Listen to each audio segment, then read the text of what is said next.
Bonjour tout le monde, j'espère que vous allez bien. Je suis très contente aujourd'hui de vous retrouver dans une vidéo un petit peu particulière. Alors j'ai hésité à intégrer le projet dans le Flosstube qui sortira pour les petites croix du mois de janvier. Et puis je me suis dit que j'allais vous faire une vidéo dédiée parce que le projet m'a énormément touchée. Alors il s'agit d'un psal qui a été lancé par Teresa Kogut. Et elle a créé cet événement, elle a été à l'initiative de cet événement pour venir en aide au petit-fils d'un couple d'amis. Donc Teresa Kogut et son mari ont un couple d'amis, donc ils ont élevé apparemment leurs enfants ensemble. Et le petit-fils de ce couple qui a 4 ans, qui s'appelle Lincoln, est atteint d'un cancer. Et sa maman a décidé d'arrêter de travailler pour s'occuper de son petit garçon. Alors, je sais bien, on ne peut pas venir en aide à tout le monde, on ne peut pas, on ne peut pas participer à tous les événements, mais moi, ça me tenait à cœur de vous partager ça parce que je suis une maman de 3 enfants, je suis une maman très malade depuis 4 ans, donc forcément, tout ce qui tourne autour de la santé me touche, d'autant plus que je suis professionnelle de santé. D'autant plus que dans mon métier, j'ai pris en charge beaucoup d'enfants atteints de pathologies très compliquées. Et moi, je ne pouvais pas faire autrement que de participer à cet événement. Voilà, je le partage. Maintenant, si vous n'avez pas envie d'y participer, bien entendu, c'est votre plus grand droit, mais la cause était très touchante, donc je ne me voyais pas faire autrement que d'en faire une vidéo. Alors, pour faire court, Teresa Kogut a designé ce modèle qui, en gros, ça dit l'espoir ne termine jamais, l'espoir ne tarit jamais et l'amour est toujours là. Voilà, et l'amour ne faillit jamais. Donc l'espoir et l'amour pour ce petit garçon et j'ai envie de dire pour tous les enfants malades. Alors cette famille donc habite aux États-Unis et alors déjà en France quand on est malade c'est très compliqué et je peux vous en parler concrètement, mais c'est vrai que bon aux États-Unis c'est encore autre chose et donc cette maman qui s'arrête de travailler pour s'occuper de son petit garçon, il y a une perte financière énorme. Donc la totalité des bénéfices de l'achat de ce diagramme qui est à peu près à 12 € sur Etsy sera reversé à la famille de ce petit Lincoln qui est tout mignon. Voilà, alors moi j'ai commencé le projet, je voulais vous en parler. C'est un petit projet qui fait, je sais plus, 150 x 144. Donc, il y a un hashtag pour le sal, parce qu'alors, il y a le hashtag Lincoln Strong, voilà, et le hashtag, si vous voulez faire le sal, Lincoln Strong Sal, voilà. Et ici, donc, dans le diagramme, vous avez la petite histoire, en fait, qui raconte la naissance de cet événement, voilà. Donc, pour parler plus de broderie, Teresa Kogut nous propose de le broder en DMC, en Wix Dye Works et en Classic Color Works avec des correspondances DMC si vous voulez le broder en couleur pleine. Voilà, moi je vais vous parler de ce que j'ai fait. J'ai brodé, donc j'ai commencé ce modèle sur une toile, une Murano saumon vintage. Alors, est-ce qu'elle existe encore cette Murano? Je ne sais pas. Mais moi, j'avais envie de quelque chose de chaleureux, de doux. Donc, je suis partie sur des couleurs plutôt rose-violette, un petit peu bordeaux. Et si ça vous intéresse, je vais vous donner les correspondances puisque moi j'ai rajouté et modifié des choses. Donc vous voyez en fait j'ai rajouté plusieurs teintes de rose, j'ai rajouté des teintes de vert et je vais changer un petit peu les couleurs de la maison pour lui donner des couleurs un petit peu plus chaudes. Je pense faire les huisseries en clair et à l'intérieur ne pas broder les fenêtres pour laisser transparaître la couleur de la toile. On verra. Concrètement, ce que j'ai fait, pour les verts, au lieu de partir sur 2 verts, je suis partie sur 3 verts. Pour jouer un petit peu sur les couleurs, je prends des couleurs différentes pour les feuillages et les tiges de ces fleurs-là, ici. Et puis ici, je vais jouer sur les sapins, puisqu'il y a un grand sapin et 3 petits sapins. Donc, je vais vous donner les correspondances Atali tout de suite. Donc, au niveau des verts, j'ai pris ici fougère, sapin, réséda et vermanon qui s'est caché. Voilà, vermanon qui est revenu, que je suis allée chercher. Donc en fait, voilà, moi je joue sur plusieurs verts. Là, vous voyez cet arbre-là, j'ai fait vermanon et sapin. Voilà, pour apporter un petit peu plus de dynamique. Vermanon et sapin. Et ici, je vais alterner avec fougère et réséda. Donc fougère et réséda, ça donne ça. Vermanon et sapin, ça donne ça et ça ici. Voilà. Ensuite, pour les couleurs roses, alors là, moi j'ai pris des éphémères parce que j'ai plein d'éphémères et que j'aime beaucoup m'en servir.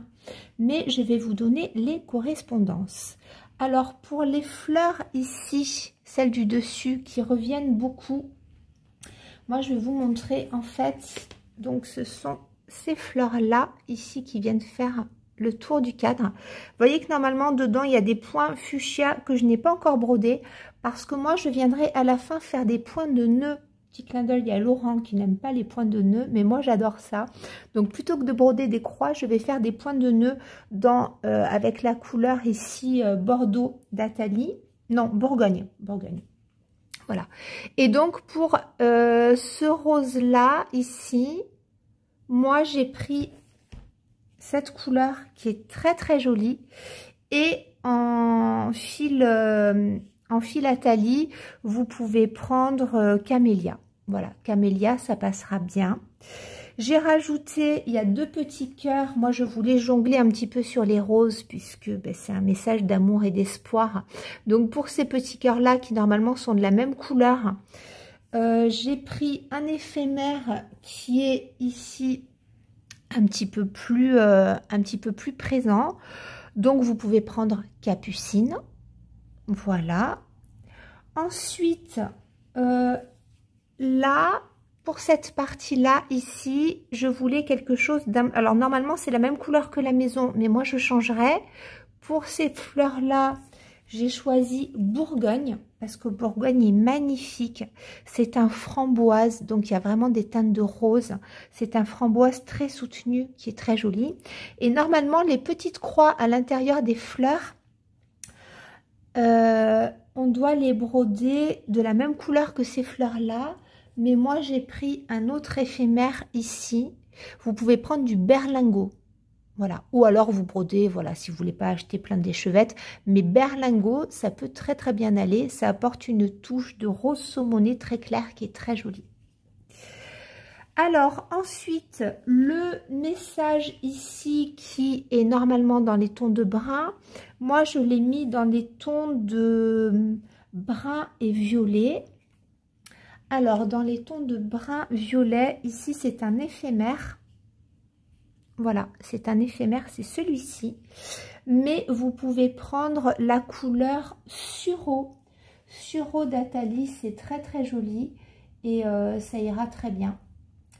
Je regarde. Oui, alors moi j'ai noté sureau, châtaigne ou chocolat. Vous allez sur le site, vous regardez en fonction de vos préférences, mais je trouve ça très joli puisqu'il y a quand même pas mal d'écriture. Le toit de la maison qui est quand même noir, hein, très foncé. Moi je pense le faire en hématite, qui est un brun quand même assez soutenu, très joli. Cette partie-là de la maison qui est très soutenue aussi, moi je vais la faire en galanga. Donc galanga c'est un rose, enfin un bordeaux désaturé qui tire un petit peu sur le rose. Voilà, donc moi je vais le mettre ici pour cette partie de la maison. Et la devanture de la maison, je vais la faire en pain d'épices. Donc pain d'épices, on est sur un brun légèrement rosé. Et donc vous voyez, on sort de ce côté-là. Pour moi, c'était un petit peu trop foncé et trop austère. Donc voilà, je vais prendre ces couleurs-là qui vont être un petit peu plus douces et bien nuancées. Chose que j'ai rajouté aussi ici, vous voyez les sapins sont tout verts. Donc moi je vais faire ici l'alternance vert Manon et c'est quoi? Qu'est-ce que j'ai pris? Vert Manon et sapin. Oui, vert Manon et sapin. Là, fougère et réséda. Vert Manon et sapin, fougère et réséda. Et puis le tronc des arbres, je le fais en cannelle. Voilà, moi j'ai décidé de le faire en brun, cannelle ici. Et cannelle, je vais m'en servir aussi pour faire ici, hop. Vous voyez le tour ici de la corbeille. Enfin, je ne sais pas trop comment est-ce qu'on va appeler ça, mais je vais me servir de cannelle pour ici. L'oiseau, je vais le faire en Havane. Alors Havane ou écureuil, je ne me suis pas encore décidée parce que moi je pense que je vais prendre un éphémère. Voilà, ça ou ça. Je vais essayer, je ne me suis pas encore décidée, mais vous pouvez prendre peut-être écureuil d'ailleurs. Écureuil ressortira mieux pour faire l'oiseau ici, donc en écureuil. L'aile, je ne sais pas, j'ai pas encore décidé. Et puis, qu'est-ce que j'allais dire? Oui, j'utilise du blanc. Donc, pour ces parties-là, vous voyez, là, l'intérieur ici, voilà. Ça va être du blanc tout simple. Hein. C'est ce que j'ai mis ici. Voilà. Donc, c'est un modèle qui se brode extrêmement bien. Voilà, c'est facile à broder. C'est très agréable.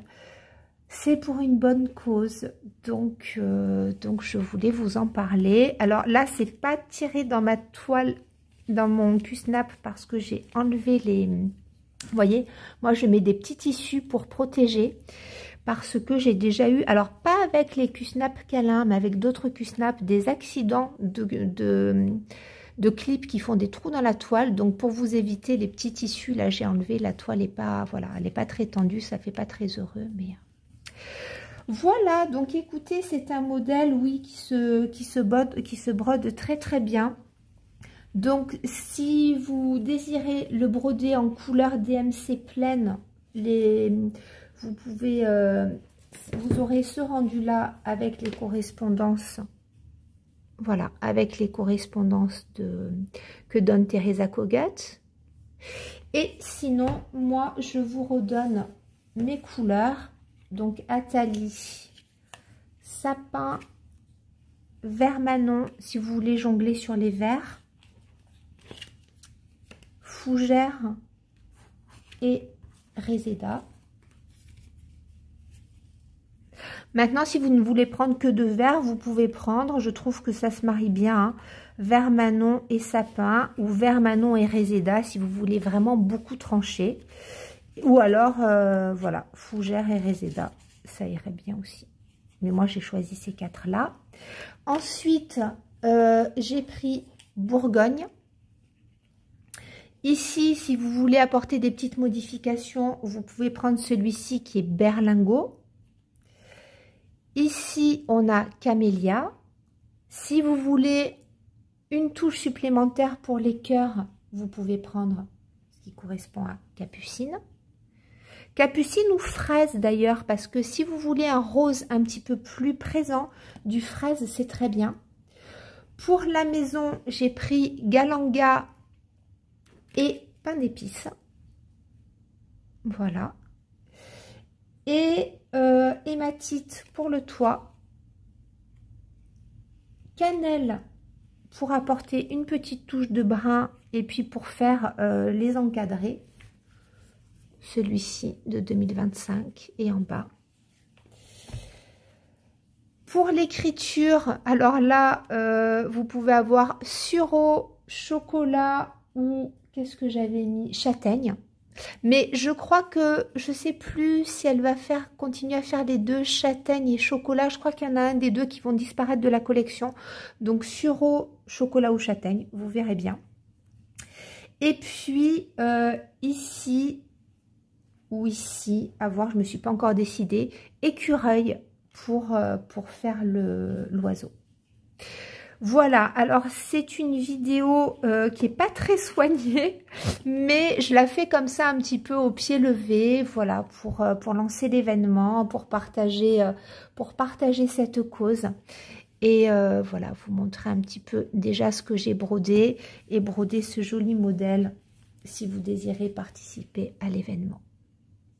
Donc je vous mettrai bien entendu le lien du modèle en barre d'informations. Il est disponible sur Etsy. Il est compatible Pattern Keeper, voilà, chose qu'on n'avait pas chez Teresa Kogut jusqu'à maintenant. Donc vous avez le format PDF et vous avez une grille. Je m'attarde pas trop, la grille d'un seul tenant compatible Pattern Keeper. Il faut rentrer juste les numéros à la main. Voilà pour cette petite vidéo assez rapide. Je m'arrête là, je vous embrasse très fort, je vous souhaite de bien vous porter, de prendre soin de vous et je vous dis à très bientôt.